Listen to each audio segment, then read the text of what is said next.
Hello everyone, welcome back to my channel. तो आज फिर से बात करेंगे सपना के बारे में, यानी कि स्नैपी गर्ल। स्नैपी गर्ल यानी सपना की कम्युनिटी आई थी, जिसमें कि कम्युनिटी में उसने लिखा कि बहुत से मुझे सपोर्ट करने वाले लोग भी नाराज़ हैं, कुछ रिएक्शन चैनल वाले। मतलब उसका कहने का मतलब था, जो मेरा सपोर्ट कर रहा है मैंने उनको नाराज़ कर दिया सॉरी बोलकर। तो मेरा कहना ये है कि सपना, तुमने सॉरी बोला, उसको हर वो लड़की, हर वो लेडी समझेगी जिसकी सिचुएशन कुछ ऐसी ही है। तो तुमने यहाँ सॉरी बोलकर कोई गलत नहीं किया, कोई तुमसे नाराज़ नहीं है। और सारा ये कहा जा रहा है कि रिएक्शन चैनल वाले सपना को एक नहीं होना देना चाहते अपने ससुराल पक्ष के साथ। तो देखिए, मेरा इस बात पे ये कहना है कि सपना ने जो सॉरी बोला, जो उसको शौक नहीं लगा था, उसको शौक नहीं लगा था। कुछ सिचुएशन ऐसी हो जाती है ना कि हम, जैसे खासकर सबसे पहले ससुराल की बात करते हैं। ससुराल में जब शादी हो जाती है ना, तो कहते हैं ना, वो कहावत है पुरानी की आपकी अर्थी जो है वहीं से निकलनी चाहिए।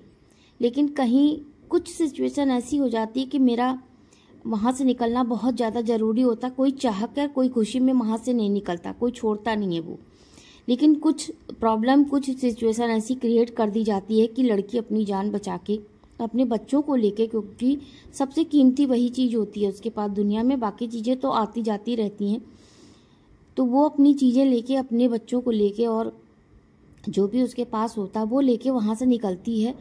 आसान तो नहीं होता वो डगर, वो रास्ता उसके लिए आसान नहीं होता, वो सफ़र भी आसान नहीं होता। लेकिन क्या है ना कि कुछ ऐसे रिश्ते होते हैं ना कि जिनका अंदर ही अंदर, चाहे आप कितनी भी नाराज हो, कितना भी दुख दिया हो उन लोगों ने, कितना भी कुछ किया हो, लेकिन ये रिश्ते ना साथ लेके चलने पड़ते हैं। तो सपना को हम पूरी तरह नहीं कह सकते कि सपना ने गलत कहा सॉरी बोलकर।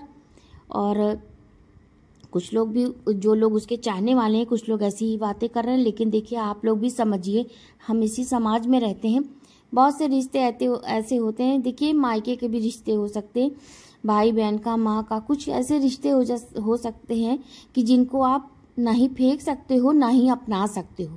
तो ऐसी ही कुछ परिस्थितियाँ हमारे सामने हाथ जोड़े खड़ी रहती हैं कि हमें उनके आगे ना सिर झुकाना ही होता है। हम ना चाहते हुए भी उनके पास उन्हें बैठना पड़ता है। तो कुछ ऐसी ही सिचुएशन में पड़ गई है सपना। और सपना ने जो सॉरी बोला, उसकी मनोस्थिति ऐसी है। लेकिन मैं सपना से यही कहूँगी कि हर बात का जो तुम सॉरी बोलने आती हो, तुम ना भी बोलती ना तो भी काम चल सकता था।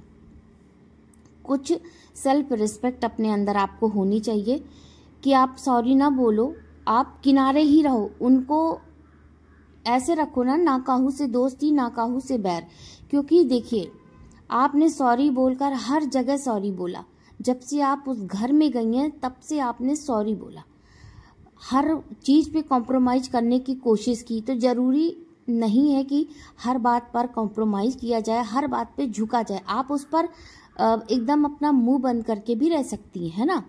तो कोई मतलब नहीं है, क्योंकि दाल रोटी तो आप खुद चला रही हो, अपनी खुद बच्चों को पाल रही हो, सब कुछ खुद कर रही हो। तो मजबूर नहीं बनना है, वहाँ पे मजबूरी नहीं ले आनी है। आप जो कह रही थी ना कि मैं सॉरी बोल रही हूँ, ये वो, नहीं, मजबूर नहीं होना, आपको लाचार नहीं होना, आपको स्ट्रांग होना है। क्योंकि आप ना, ये जो आपके जो ऑडियंस है या आपके जो चाहने वाले हैं, इन सब के बीच फंस के रह गई हो। और आपका जो मेंटल हेल्थ है ना, इसी वजह से खराब हो गया है, क्योंकि आप कोई फैसला स्ट्रांगली ले ही नहीं पा रही हो।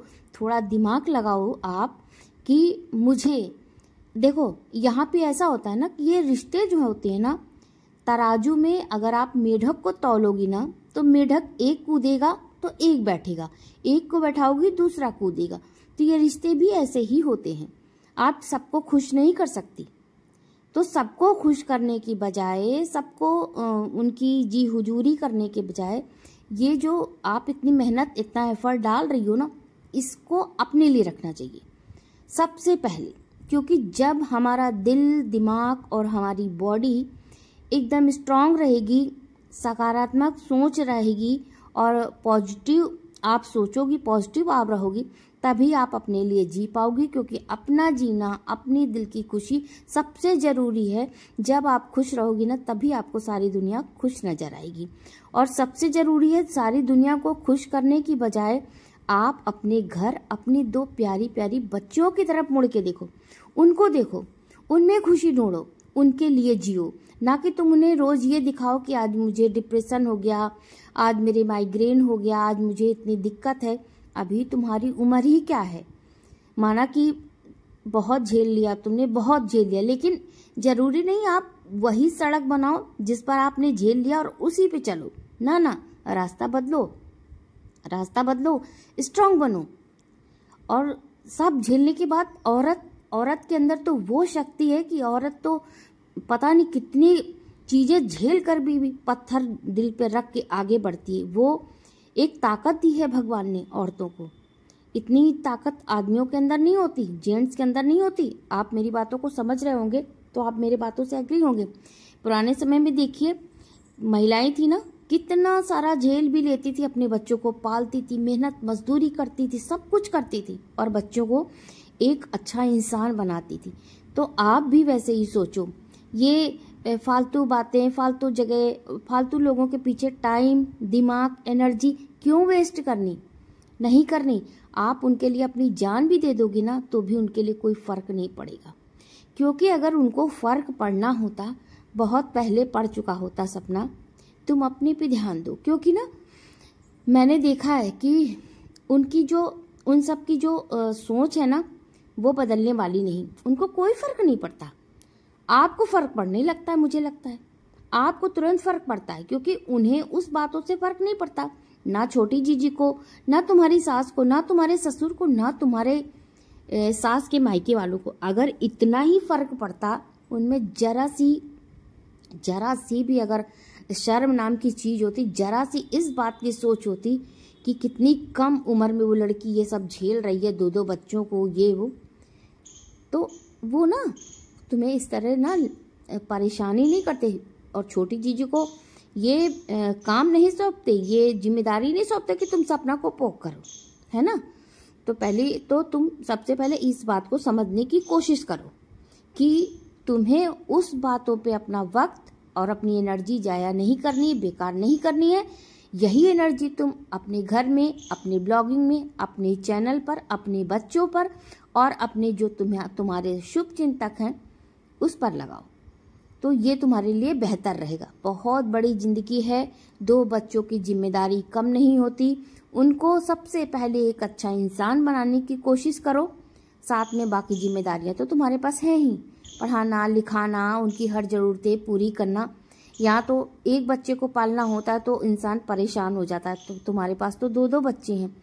फिर तुम ये देखो ना, तुम ये सोचो कि चलो छोड़ो यार, मेरी किस्मत में ही यही लिखा था, तो एक किस्मत का रूप समझ के उसे किनारे करो और आगे बढ़ो। जरूरी नहीं कि हम पुरानी गठरी लेके चले जो कि मेरी किसी काम की नहीं है ना। आगे बढ़ो। उनकी सोच नहीं बदलेगी, उनको कोई फर्क नहीं पड़ता। तुम कितना भी रो, सॉरी करो, क्या सॉरी के बाद कोई वीडियो आया? नहीं आया ना। फिर आएगी छोटी जीजी दुनिया की बातें लेके, ब्लॉगिंग करके, और तुम इतना इमोशनल हो गई सिर्फ एक भाभी कहने पे। वो समय भूल गई जब तुम्हें सती सावित्री वाला उतारने की कोशिश कर रही थी। ये ना समय रहते बदलने वाले लोग हैं, बदलने वाले रिश्ते हैं। कोई अगर जरा सी भी इन लोग के अंदर ये सोचो कि होती कि मेरी बहू की धज्जी उड़ रही, बहू की धज्जी किसने छोड़ा तुम्हें ध्यान है? मैं भड़का नहीं रही। मैं देखो, ऐसे नहीं है कि तुम्हारी जिंदगी में ऐसा हो रहा है। हम माना कि तुम्हारे 2 हस्बैंड थे, नहीं रहे, वो अलग की बात। उसको अगर किनारे करके देखो तो हर औरत की जिंदगी से कोई जुड़ा, कोई ना कोई ऐसा किस्सा है जिसको वो बेचारी लपेट के जीती रहती है, उससे अलग भी नहीं हट पाती। और जहां तक मैं कहूँ ना, तो कोई जरूरी नहीं मुझे ही बड़े अच्छे सारे रिश्ते मिले, लेकिन क्या है ना, वो कहानी नहीं है, जितना जैसा रिश्ता होता है, जैसी ये दुनियादारी निभानी पड़ती है ना। जैसे नहीं, ये एक कौन सा सॉन्ग है, नाव कागज की गहरा है पानी, जिंदगी की यही है कहानी, फिर भी हर हाल में मुस्कुरा के दुनियादारी पड़ेगी निभानी। तो वो ये बिल्कुल एकदम सटीक बैठता है इस ज़िंदगी पे। सबकी लाइफ में कुछ ना कुछ इतना स्ट्रगल है। किसी की लाइफ भाई बड़ी आसान सी होगी तो मैं नहीं कह सकती, वैसे मैंने जहाँ तक देखता औरत की ज़िंदगी आसान नहीं होती। एक घर छोड़ती है जहाँ वो जन्म लेती है, सारे रिश्ते तोड़ती है, फिर आती है दूसरे घर, वहाँ सेट होने मुझसे 2-4 साल लग जाते हैं और फिर उसके बाद शुरू होता है उसका स्ट्रगल। बच्चे पहले आती है, बहू बनती है, फिर माँ बनती है, फिर उसके बाद जेठानी देवरानी बनती है, भाभी बनती है ना। ऐसे करते करते उसकी पूरी ज़िंदगी इसी में चली जाती है। और फिर क्या, बाहर के लोग, सभी लोग, घर के जेंट्स लोग क्या बताते हैं, ज़्यादातर घरों में ऐसे ही होता है, क्या करती हो घर में, 2 रोटियां तो बनाना और क्या करना। लेकिन जिस दिन यही औरत अपने मायके चली जाती है 2-4 दिन के लिए, अरे बाप रे बाप, पूरा घर ऊपर से नीचे हो जाता है कि जल्दी आओ जल्दी आओ, कितने दिन रहोगी कितने दिन रहोगी। तो ये औरत की कहानी है। रहा भी नहीं जाता उनके बिना और सहा भी नहीं जाता उनके बिना। तो ये हाल है।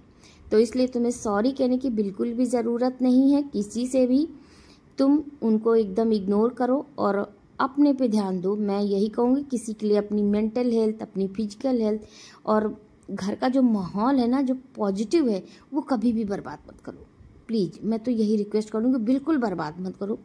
बाकी फ्रेंड्स, आपसे यही रिक्वेस्ट है, अगर वीडियो पसंद आया हो तो वीडियो लाइक कर दीजिएगा और चैनल पर न्यू आए हैं तो चैनल को सब्सक्राइब कीजिएगा ज़रूर, क्योंकि लेटेस्ट अपडेट पाने के लिए आपको तो ये करना ही पड़ेगा। बाकी आपकी मर्जी। मिलते हैं अगले वीडियो में कुछ ऐसे ही विचार लेके, तब तक के लिए बाय बाय।